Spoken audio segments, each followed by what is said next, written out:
الحمد لله رب العالمين والصلاة والسلام على سيد الأنبياء وأشرف المرسلين محمد وعلى آله وأصحابه أجمعين. أما بعد فأعوذ بالله من الشيطان الرجيم. بسم الله الرحمن الرحيم. يا أيها الذين آمنوا ادخلوا في السلم كافة ولا تتبعوا خطوات الشيطان إنه لكم عدو مبين. وقال تعالى اليوم أكملت لكم دينكم وأتممت عليكم نعمتي ورضيت لكم الإسلام دينا. صدق الله العظيم وصدق رسوله النبي الأمي الكريم ونحن على ذلك لمن الشاهدين والشاكرين والحمد لله رب العالمين. بزرگان محترم و برادران عزیز، دعا فرمائے کہ اللہ تبارک و تعالی اپنے فضل و کرم سے کچھ ایسی باتیں کہلوا دے جو میرے اور آپ سب کے حق میں مفید ثابت ہوں. اللہ کہی سنی باتوں پر ہم تمام کو عمل کی توفیق نصیب فرمائے. میں سوچ رہا تھا کہ اپنی بات کی ابتدا کہاں سے کروں. جیسے ہی مسجد میں آیا تو ہمارے دعوت و تبلیغ و جماعت کے ساتھی تعلیم کر رہے تھے اور تعلیم میں انہوں نے عبداللہ ابن مسعود رضی اللہ تعالی عنہ کے حوالے سے ایک روایت نقل کی. بہت مشہور روایت کہ اسلام کی بنیاد 5 چیزوں پر ہے. اسلام کی حقانیت، اسلام کی اہمیت اور اسلام کیا چیز ہے اس کو بیان کیا جا رہا ہے. اسی وقت میرے دماغ میں اور ذہن میں اللہ تعالیٰ نے یہ بات ڈالی کہ میں بھی اپنی بات کی ابتدا سے یہیں سے. ہم جتنا بھی شکریہ ادا کریں اتنا کم ہے کہ اللہ تعالیٰ نے ہمیں ایمان کی دولت سے نوازا. اللہ تعالیٰ نے ہمیں مسلمان بنایا. قرآن کریم مجھے اور آپ کو تعلیم دے رہا ہے کہ ہم اس نعمت ایمان پر، اس نعمت اسلام پر اللہ تعالیٰ کا بار بار شکریہ ادا کریں. خود قرآن کریم نے شکریہ کی دعا ہمیں سکھلا دی کہ الحمدللہ الذی ہدانا لہذا وما كنا لنهتدی لولا ان ہدانا اللہ. تمام تعریفیں اس اللہ کے لیے ہے جس اللہ نے ہمیں ہدایت دی اس دین کے لیے. اگر وہ اللہ ہدایت نہ دیتے تو ہم ہدایت پر نہیں آ سکتے. لقد جاءت رسل ربنا بالحق، اور تحقیق کے ہمارے رسول جو رب کی طرف سے نبی اور رسول بنا کر بھیجے گئے ہیں وہ حق اور صحیح بات لے کر آئے. کیا الفاظ ہیں! جتنا شکریہ ادا کرو گے، قرآن کریم نے کہا لئن شکرتم لازیدنکم، اگر شکر ادا کرو گے تو ہم اور بھی مزید عطا فرمائیں گے. بہرحال ایمان اور اسلام اتنی بڑی نعمت ہے کہ اس کے بغیر نہ دنیا کامیاب ہے نہ آخرت کامیاب ہے. قرآن میں بھی فرمایا وَأَنْتُمُ الْأَعْلَوْنَ إِن كُنتُم مُؤْمِنِينَ، تم ہی غالب رہو گے، تم ہی کامیاب رہو گے، تم ہی بلند رہو گے اگر تم ایمان پر رہے تو. اسی لیے قرآن کریم نے فرمایا یا ایھا الذین آمنوا ادخلوا فی السلم کافہ، اے ایمان والو اسلام میں پورے داخل ہو جاؤ. ولا تتبعوا خطوات الشیطان، اور شیطان کے نقش قدم پر نہ چلو، وہ تمہارا کھلا دشمن ہے. وہ ہر وقت یہ چاہتا ہے کہ تمہیں کسی بھی طریقے سے اسلام سے ہٹا دے، تمہارے ایمان سے ہٹا دے۔ تم کو سمجھنا چاہیے مسلمانوں کہ اللہ تعالیٰ نے تم کو جس دین سے نوازا ہے، جس مذہب میں پیدا کیا ہے، وہ مذہب ایک کامل اور مکمل مذہب ہے اس زمین کے اوپر۔ اليوم اکملت لکم واتممت علیکم نعمتی ورضیت لکم الاسلام دینا۔ اللہ تعالیٰ فرماتے ہیں کہ میں نے تمہارے لیے تمہارے اس دین کو، اس مذہب کو، مذہب اسلام کو کامل اور مکمل کر دیا ہے۔ اسلام کی کسی بات میں کوئی کھوٹ نہیں ہے، کوئی نقصان نہیں ہے، کہیں انگلی رکھنے کا کوئی موقع نہیں ہے۔ مکمل مذہب، ہر سوچ کے، انسان کی سوچ کے ساتھ چلنے والا مذہب، ہر حالات میں، ہر زمانے میں، ہر کوئی کو لے کر چلنے کی صلاحیت اگر کسی میں ہے تو وہ مذہب اسلام ہے۔ جامع مذہب ہے، مکمل مذہب ہے، کامل مذہب ہے۔ کوئی سوال ہی پیدا نہیں ہوتا، بلکہ سوال اگر کسی کو پیدا بھی ہوا تو یہ اس کے دماغ کی کمزوری ہے، یہ اس کے ایمان کی کمزوری ہے، یہ اس کی سمجھ کی کمزوری ہے کہ اس کو سمجھ میں نہیں آیا، ورنہ اسلام تو مکمل ہے۔ قیامت تک کے آنے والے مسائل، اس کا حل قرآن شریف میں ہے، حضور کی تعلیم میں ہے۔ اسی لیے تو نبی کریم صلی اللہ علیہ وسلم نے فرمایا ہے کہ میں تو دنیا سے جا رہا ہوں، دو چیزیں تم کو دے کر جا رہا ہوں، اگر اس کو پکڑ لیا کبھی تم بھٹک نہیں سکتے، کبھی گمراہ نہیں ہو سکتے۔ وہ کتاب اللہ و سنت رسولی، ایک کتاب ہے اور وہ اللہ کے رسول صلی اللہ علیہ وسلم کے طریقے۔ تو کتاب اللہ اور سنت رسول اللہ، یہ دو چیزیں ہیں ہم لوگوں کے پاس، مسلمانوں کے پاس۔ یہ دو چیزوں میں ساری باتوں کا حل ہے۔ کوئی ایسی بات بھی نہیں ہے کہ جس کا حل قرآن اور حدیث میں نہ ہو، اسلام میں نہ ہو۔ اور اسلام کوئی سخت مذہب نہیں ہے، سالم مذہب نہیں ہے، بلکہ انسان کے مزاج کی رعایت کرتا ہے۔ بیمار ہو تو اس کو کیسے مسائل پر عمل کرنا ہے، اس کو کون سی اجازت دی جاتی ہے، کس طریقے سے آدمی کیسا چلتا ہے۔ دیکھیے ہمارے یہاں سفر کے مسائل، روزہ ہے، نماز ہے، کتنی چھوٹ چھاٹ دیتا ہے اسلام۔ دوسری جگہ تو جان چلی جائے لیکن کوئی بات سودا کرنے کے لیے تیار نہیں ہے۔ لیکن ہمارے آقا نبی کریم صلی اللہ علیہ وسلم کو اللہ تعالیٰ نے رحمت للعالمین بنا کر بھیجا ہے۔ انہوں نے اپنی شریعت کے اندر رحمت کو غالب رکھا۔ بہرحال خلاصہ کلام یہ ہے کہ اسلام ایک جامع، ایک کامل، ایک مکمل مذہب ہے۔ اليوم اکملت لکم دینکم واتممت علیکم نعمتی ورضیت لکم الاسلام دینا۔ اللہ فرماتے ہیں کہ مسلمانوں، میں نے تمہارے لیے دین اسلام کو پسند کر لیا ہے، فیصلہ کر دیا ہے تمہارے لیے، اور میرا فیصلہ بھی سنو۔ وَمَن يَبْتَغِ غَيْرَ الْإِسْلَامِ دِينًا فَلَن يُقْبَلَ مِنْهُ وَهُوَ فِي الْآخِرَةِ مِنَ الْخَاسِرِينَ۔ کہ دین اسلام کے علاوہ اور کوئی طریقہ لے کر آیا، کوئی اور مذہب لے کر آیا، وہ قابل قبول نہیں ہوگا، وہ کامیاب نہیں ہوگا اور آخرت کے اندر نقصان اٹھائے۔ اللہ تعالیٰ ہر زمانے میں نبیوں کو بھیجتے رہے، ان نبیوں کی نبوت، ان نبیوں کی تعلیم ایک لیمیٹڈ ٹائم کے لیے تھی۔ وہ چلے جاتے تھے دنیا سے نبی، ان کی شریعت وہ بھی منسوخ ہو جاتی تھی، پھر دوسرے نبی کی شریعت چلتی تھی۔ اللہ تبارک و تعالیٰ نے اخیر میں نبی کریم صلی اللہ تعالیٰ علیہ وسلم کو مبعوث فرمایا، آپ کو دنیا میں بھیجا، اور آپ کی شریعت صبح قیامت تک رہی۔ صبح قیامت تک نبی کریم صلی اللہ تعالیٰ علیہ وسلم کی شریعت۔ اس سے یہ بھی ثابت ہوا کہ چاہے دور کیسا آ جائے، چاہے حالات کیسے آ جائیں، ہر حالات کے مسائل کا حل شریعت اسلام ہے۔ میں اور آپ جتنا بھی شکریہ ادا کرے کم ہے، جتنی خوشی منائے اتنی کم ہے کہ اللہ نے ہمیں مسلمان بنایا، مسلمان کے گھر میں پیدا کیا۔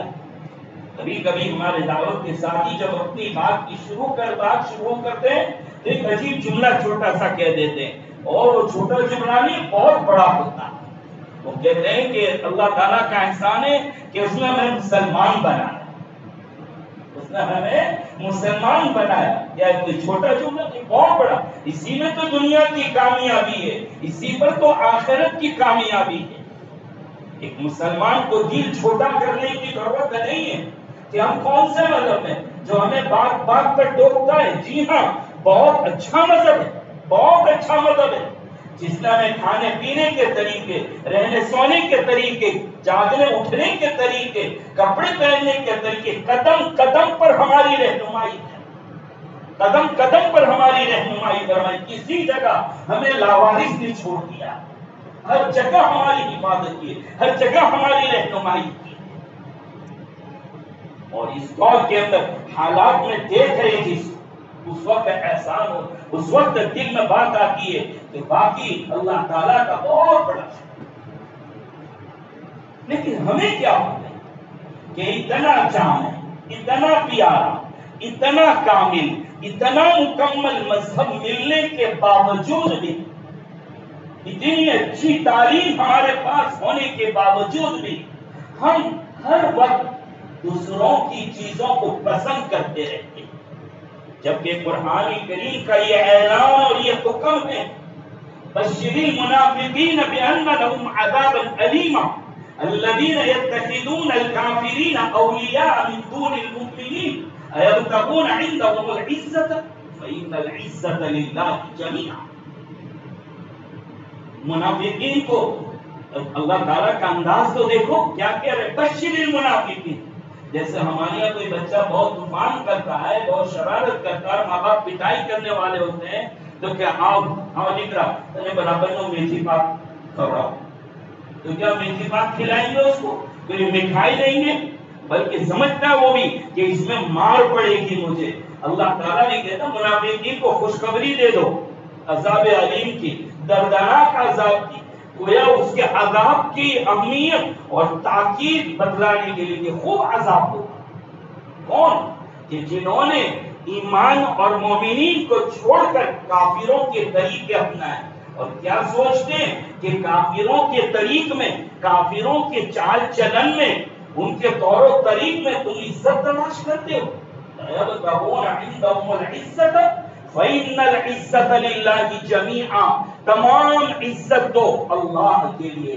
کہیں فرمایا کہ وَلِلَّهِ الْعِزَّةُ وَلِرَسُولِهِ وَلِلْمُؤْمِنِينَ، عزت تو اللہ کے یہاں ہے، عزت تو رسول اللہ کے پاس ہے، عزت تو مومنین کے معاشرے میں ملے گی، مسلمان سماج میں تم کو عزت ملے گی، ورنہ جہاں جاؤ گے ذلت اور مار اور خاری اور رسوائی کے علاوہ کچھ نہیں، کچھ ملنے والا نہیں۔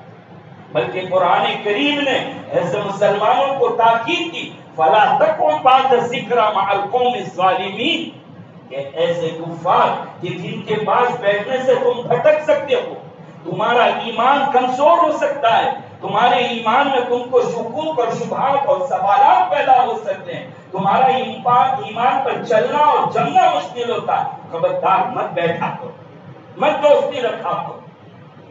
قرآن نے منع کیا ہے، یا ایھا الذین آمنوا لا تتخذوا الکافرین اولیاء من دون المؤمنین، اس آیت پاک کے اندر بھی یہی کہا ہے، مسلمانوں کو تاکید کی، اپنا اٹھنا بیٹھنا، اپنا ملنا جلنا ایسے لوگوں کے پاس بیٹھو کہ جس سے تمہارے ایمان کو فائدہ پہنچے، جس سے تمہارے اسلام کو فائدہ پہنچے، تمہارے ایمان اور اسلام کی حفاظت۔ اور تمہارا اپنا مزاج یہ ہونا چاہیے کہ تم اپنے ہر فیصلے میں قرآن کی طرف رجوع کرو، اسلام کی طرف رجوع کرو، نبی کی بات کو مانو۔ قرآن نے کہا فَلَا وَرَبِّكَ لَا يُؤْمِنُونَ حَتَّى يُحَكِّمُوكَ فِي مَا شَجَرَ بَيْنَهُمْ ثُمَّ لَا يَجِدُوا فِي أَنفُسِهِمْ حَرَجًا مِّمَّا قَضَيْتَ وَيُسَلِّمُوا تَسْلِيمًا۔ کیا بات کر رہا قرآن کریم، تم کبھی بھی مومن نہیں ہو سکتے جب تک کہ تم جن معاملات میں الجھ چکے ہو، جن معاملات میں اٹک چکے ہو، شکوک اور شبہات میں پڑ چکے ہو، تو اپنے ان معاملات کا حل کراؤ، ان مسائل کا حل کراؤ قرآن کے پاس، رسول کے پاس، اور ان کے فیصلے پر راضی رہو اگرچہ تمہاری طبیعت پسند نہ کرے۔ جب تک تمہارا مزاج یہ نہیں بنے گا تم مومن نہیں کہلا سکتے، تم مسلمان نہیں کہلا سکتے۔ اسی لیے قرآن تاکید کے ساتھ کہہ رہا ہے، یا ایھا الذین آمنوا ادخلوا فی السلم کافہ، پورے اسلام میں داخل ہو جاؤ۔ صرف اسلامی نام رکھ لینے سے کام نہیں چلے، اسلامی نام رکھنے سے کام نہیں چلنا ہے، بلکہ موجودہ حالات جو ہمیں بتلا ہے۔ میں یہ بات تو اس لیے بھی چھیڑا کہ ابھی تقریباً مہینہ ڈیڑھ مہینے سے مجھے کچھ ایسے میاں بیوی کے جھگڑے میں بیٹھنا پڑا جو طلاق تک نوبت پہنچ۔ اس میں دیکھا کہ ہماری بیٹیاں، اچھے گھر کی بیٹیاں، تربیت نہ ہونے کی وجہ سے غیر مسلموں سے شادی کے باوجود بھی اپنا ربط رکھے ہوئے اور اپنا تعلق قائم کے حرام کاری میں مبتلا۔ باقاعدہ اس وقت خاص طور پر ہمارے اس ملک کے اندر یہ فضا بنائی گئی ہے کہ مسلمان بیٹیوں کی عزت سے کھیلا جائے، ان سے کھلواڑ کیا جائے، ان کی کوکھ سے، ان کے پیٹ سے اپنے بچوں کو، اپنے نطفے کو جنم دلوایا جائے، اپنے نطفے سے، ان کے پیٹوں سے اپنے بچوں کو جنم دلوایا جائے، جو منافقانہ ذہنیت لے کر پیدا ہو۔ میں یہاں بیٹھ کر بڑی ذمہ داری سے کہہ رہا ہوں، بہت اچھے گھرانے، خاص کر کے ہماری وہ بیٹیاں جو اسکول، جو کالج جا رہی ہیں اور ماں باپ بے خبر ہیں، ماں باپ بے خبر ہے بالکل کہ کیا ہو رہا ہے، ماں باپ ذرہ برابر بھی فکر میں نہیں ہے، وہ اپنی بچیوں کی ڈگریوں پر، اپنی بیٹیوں کی تعلیم پر اطراء ہے، خوش ہو رہے ہیں، لیکن پیچھے کیا گل کھلایا جا رہا ہے۔ جب میں حالات میں بیٹھا اور ان لوگوں سے سنی باتیں، اور سنی نہیں بلکہ دیکھی، میں آپ کو ادا نہیں کر سکتا، میرے پاس الفاظ نہیں ہے، میرا دل رو رہا ہے، میں کون سے منہ سے آپ کے سامنے بات کروں۔ وہ ہماری بیٹیاں جو آفسوں میں کام کر رہی ہے، جو دکانوں پر کام کر رہی ہے، ان کی عزت سے کیسا کھیلا، باقاعدہ گروپ بن کر ایک بیٹی کے ساتھ کئی لوگ زنا میں ملوث ہیں، اور ایک گھر کا قصہ نہیں ہے، ایک گھر کا قصہ نہیں ہے، اور ہمارے انہی علاقوں کی بات کر رہا ہوں، انہی علاقوں کی بات کر رہا ہوں۔ میری زبان گم ہو رہی، میں بول نہیں سکتا کتنی مجھے تکلیف پہنچی اس واقعے میں، اور ایک دو نہیں، 20 ایئر سے زمین سے جب ہمارے علماء ساتھی، اللہ ان کو سلامت رکھے، ان کو جزائے خیر دے، کالجوں تک پہنچ گئے اور وہاں جا کر جو حالات نکال کر لائے، اکثر 99% بیٹی ان کا پورا گروپ ہے، اور ان لوگوں کے ساتھ مل کر اچھے گھرانے کی بیٹیوں کو اس کام میں ملوث کیا جا رہا ہے، خراب کر کے، عزت کو داغدار کر کے انہیں چھوڑ دیا جا رہا ہے۔ گھرانے میں تو باقاعدہ فوٹوز لے لیے لوگوں نے، ویڈیوز بنا لیے، 2 ہفتے پہلے کی بات، تو غیر مسلم مبتلا ہے، ملوث، برہنہ بیٹی کو پکڑ لی، شادی شدہ 2 بچوں کی ماں۔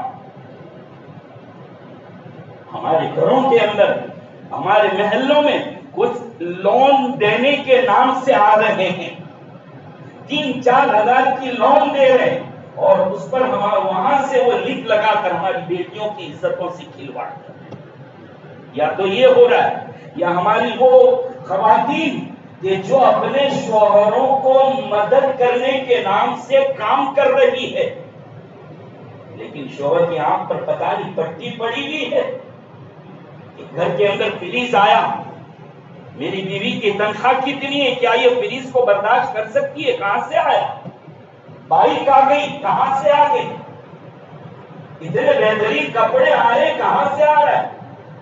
ذرا تو خدا کے واسطے غور کرو، ان چیزوں کے آنے پر خوش مت ہو جاؤ، کہیں یہ تمہاری عزت کو لے کر نہ چلے۔ یہ حال ہوتا ہے ہمارے جوان.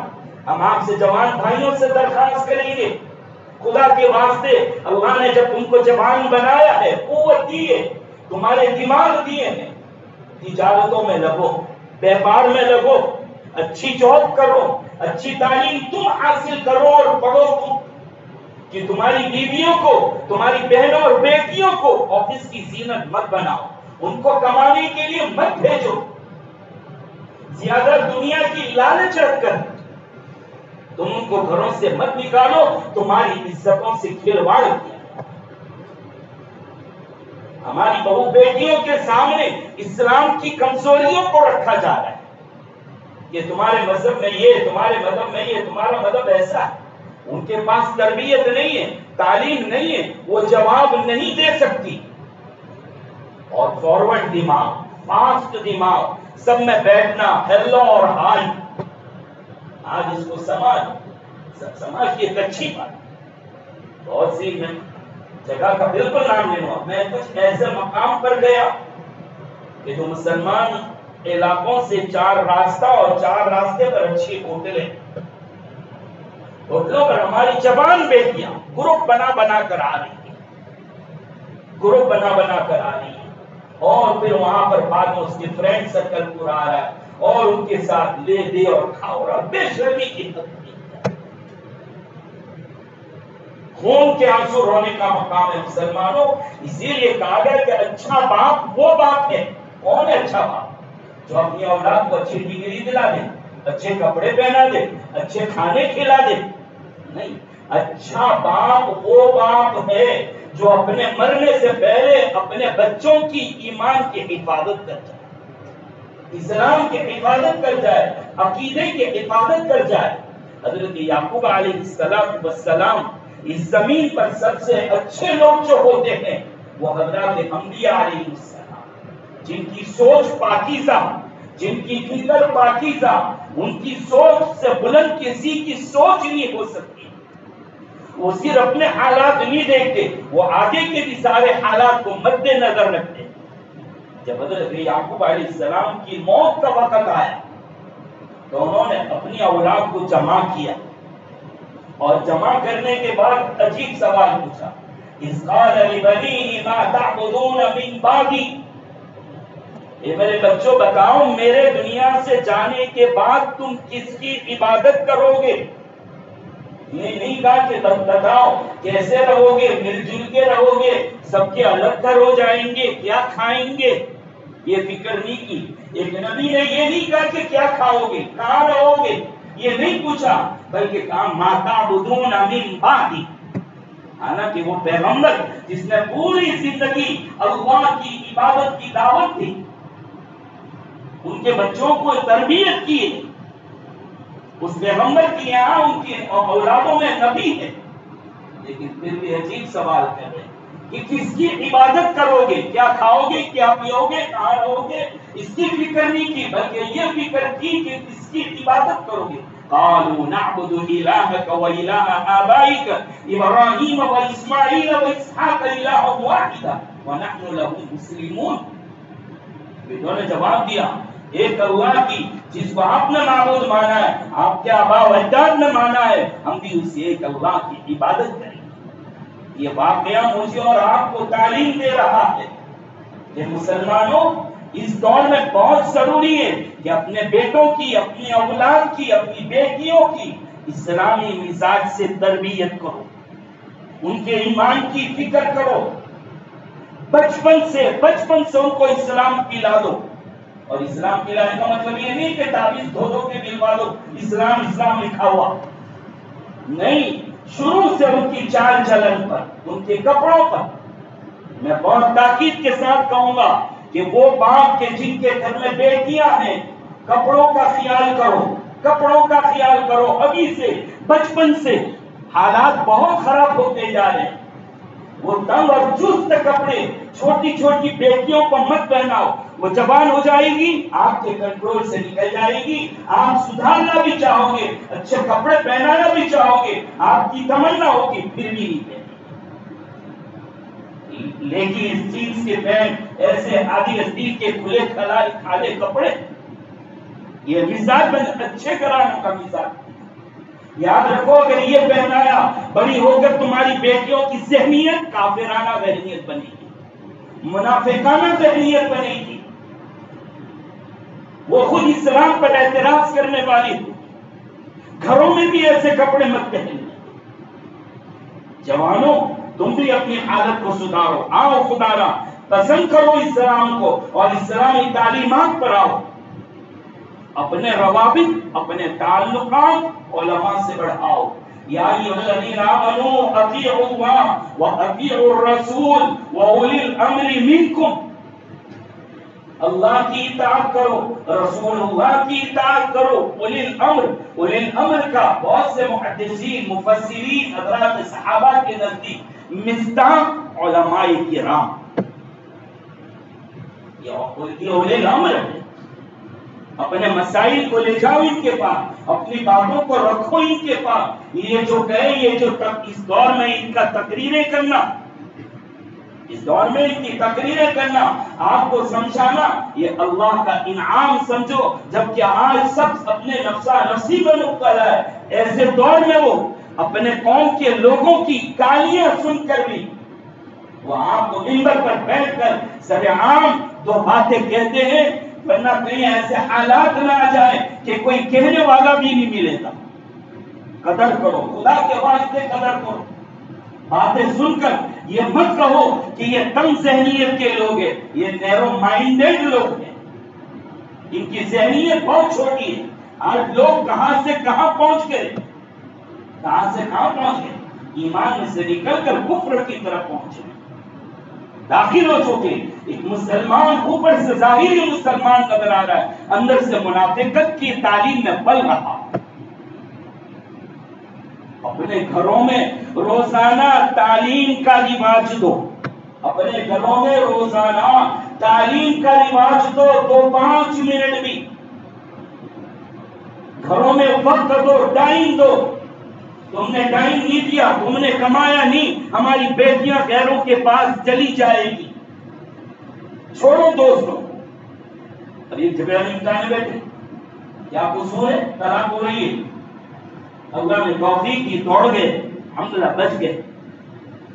شوہر صاحب ویک میں ایک دن گھر جا رہے اور اس میں بھی سامان رکھا، دوستوں میں نکل گئے، رات کو 2 بجے آ رہے اور بیگم سے اپنی خواہشات مانگ رہے اور بس جانور کی طرح بولی کی سو گئے۔ دوسرا دن بھی اسی حال میں گزرتا ہے، دن بھر شیطان کی طرح سوتے سوتے، پھر شام بھی ذرا دیر بیٹھے، نہ بچے کو دیکھنا، نہ بیوی سے خیر خیریت معلوم کرنا۔ پھر کیا حال ہوگا، پھر کیا حال ہوگا؟ اور تعلیم نہ ہونے کی وجہ سے بیٹیوں کا حال بھی یہ ہے کہ اپنے شوہروں کو اپنی طرف مائل کرنے میں ناکام گزر رہی ہے۔ دونوں ہاتھ سے تعلیم، دونوں ہاتھ سے حالات، اور یہ وہ حالات ہے جس کا قرآن کریم نے بہت پہلے سے اعلان کر دیا۔ عجیب کتاب ہے قرآن کریم، عجیب کتاب۔ وَدَّ كَثِيرٌ مِّنْ أَهْلِ الْكِتَابِ لَوْ يَرُدُّونَكُم مِّن بَعْدِ إِيمَانِكُمْ كُفَّارًا حَسَدًا مِّنْ عِندِ أَنفُسِهِمْ مِّن بَعْدِ مَا تَبَيَّنَ لَهُمُ الْحَقُّ۔ اللہ اکبر، قرآن کو پڑھیے، قرآن کی تفسیر کی مجالس قائم کیجیے، ان علماء کے پاس بیٹھو، قرآن سمجھائیں گے آپ۔ کیا کہتا قرآن؟ 14 صدیوں پہلے آج کے حالات کو کھول کے رکھ دیا قرآن۔ وَدَّ كَثِيرٌ مِّنْ أَهْلِ الْكِتَابِ، بہت سے اہل کتاب یہود اور نصارا وہ یہ چاہتے ہیں، الکفر ملت واحدہ، اسلام کے مقابلے میں جتنے بھی ہیں وہ سب ایک پلیٹ پار ہیں۔ وہ دل سے یہ چاہتے ہیں کہ تم کو تمہارے ایمان لانے کے بعد مرتد بنا دے، ایمان سے تم کو ہٹا دے، اور پوری اس کی تیاری ہو چکی اور ہو رہا ہے۔ پہلے وہ تھا جو اشاروں میں کام ہوتا تھا، اس کی ابتدا اسکول کی بک سے کی، اسکول کے لیسن کے ذریعے سے کی، پھر دھیرے دھیرے معاشرے اور سماج پر کپڑوں کے ذریعے سے آئے۔ عرب لوگوں کے ان شہروں کو دیکھیے جو عرب لوگ اس وقت پریشان ہیں اور ان کے شہروں ان کے ملک کی حالات یہودی رنگ میں رنگ چکے ہیں، نصرانی رنگ میں رنگ چکے ہیں، ان کے عمرا کے مزاج، ان کے بادشاہوں کے مزاج مشرکانہ، یہودیانہ، نصرانیت اور عیسائیت والے مزاج، ان کے عوام بھی اس رنگ میں رنگ رہے ہیں، وہ اپنے عمراء اور اپنے سلطانوں کی باتوں کو مان رہے ہیں، اس کو سلا رہے ہیں۔ وہ لوگ ہیں کہ جن کے گھروں میں جنہوں نے اپنی بیٹیوں کے لباس سے ابتدا کی تھی، جنہوں نے ٹی شرٹ اور لیگز پہنائی، الٹے سیدھے کپڑے پہنائے اپنے لڑکوں کو، اپنے بچوں کو، تو کافروں یہودیوں کے رنگ میں رنگ گئے۔ تو اگرچہ وہ ڈھانچے کے اعتبار سے، نام کے اعتبار سے مسلمان، لیکن اندر سے وہ پورے مشرک اور یہودی اور نصرانی رنگ میں رنگ چکے ہیں۔ ہمارے ماحول بھی کچھ اسی قدر بنتے جا رہے ہیں۔ بہت ضروری ہے بھائیوں، اپنے گھروں میں تعلیم شروع کرو، اپنے گھروں میں تعلیم شروع کرو، نماز کی پابندی پر توجہ دو۔ گھروں میں بیٹیوں نے، بہووں نے، بھائی نے، بیٹوں نے نماز پڑھی کہ نہیں پڑھی؟ قرآن کی تلاوت کی رواج ڈالو، قرآن کریم کو پڑھنے والے، سیکھنے والے بنو، ان علماء کے پاس بیٹھو، جمعہ کے بیانوں میں جلدی آؤ۔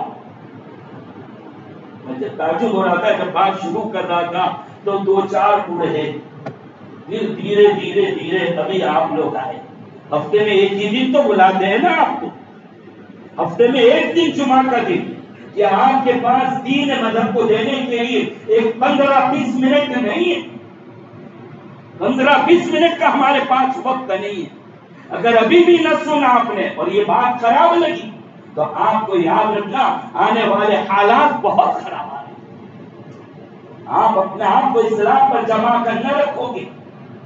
میرے جوانوں، ہاتھ جوڑ کر درخواست کرتا ہوں آپ سے، آئندہ جمعہ سے آپ کو جلدی آنا ہے، جلدی آ کر اسلام کی باتوں کو سننا ہے۔ ان علماء کے لیے دعائیں کرو، اللہ ان کی عمروں میں برکت عطا فرمائے۔ ان کا جانا یہ عذاب کا پیش دینا ہے۔ مسیح الامت حضرت مولانا مسیح اللہ خان صاحب جلال آبادی رحمۃ اللہ علیہ کا جب وصال ہوا، ہمارے نانا حضرت مفتی عبدالرحیم صاحب لاہوری نے فرمایا، ڈر لگتا ہے اللہ والا چلا گیا، کہیں اللہ کا عذاب نہ آ جائے۔ اور ابھی ہمارے قریب میں کتنے علماء ہیں راتوں کو رونے والے، اللہ سے امت کے لیے تڑپنے والے، چلے گئے۔ کون مانگے گا ہمارے لیے؟ جو باقی ہیں اللہ ان کی عمروں میں برکت عطا فرمائے، عافیت کے ساتھ، صحت کے ساتھ، سلامتی کے ساتھ۔ اللہ ہمیں ان کی قدر کرنے کی توفیق عطا فرمائے۔ ان کے لیے دعائیں مانگو کہ اللہ ہمیں ہم اس امت کو علماء سے کبھی محروم مت کرنا۔ جو جا چکے ہیں ان کے زمانے میں جو خیر اور برکت آتی تھی، اے اللہ اس سلسلے کو قائم اور دائم رکھ، محروم نہ کرنا۔ مانگو۔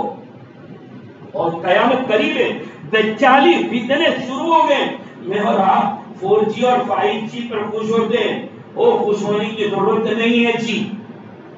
ہاں 4G 5G کا زمانہ، جی جوان میرے بچے، ہاں 4G اور 5G سے بہت خوش ہو رہے، اور گیم کھیل رہے، ان کو کچھ نہیں ملے گا، گیم کھیل رہے۔ اسی علاقے میں نے پھر کہا تھا، آج پھر کہہ رہا ہوں بڑی ذمہ داری سے، گیم کھیلنا جائز نہیں، حرام ہے، حرام ہے گیم کھیلنا۔ کیا فائدہ ہے؟ نہ دنیا کا فائدہ، نہ آخرت کا فائدہ، بلکہ ماں باپ کے سامنے بیٹھے ہیں اور ماں باپ کی بات سننے کو تیار ہے۔ بیوی ادھر، ماں باپ، شوہر ادھر بیٹھا ہو، وقت کی بربادی ہے، کوئی فائدہ نہیں۔ بلکہ بعض گیم وہ ہیں جو آدمی کو خودکشیوں اور آبگھات اور سوسائڈ پر مجبور کرتے ہیں۔ وقت اجازت نہیں دیتا۔ آپ بات سمجھ گئے، اللہ مجھے بھی اور آپ تمام کو ان باتوں پر عمل کرنے کی توفیق عطا فرمائے۔ وآخر دعوانا الحمدللہ۔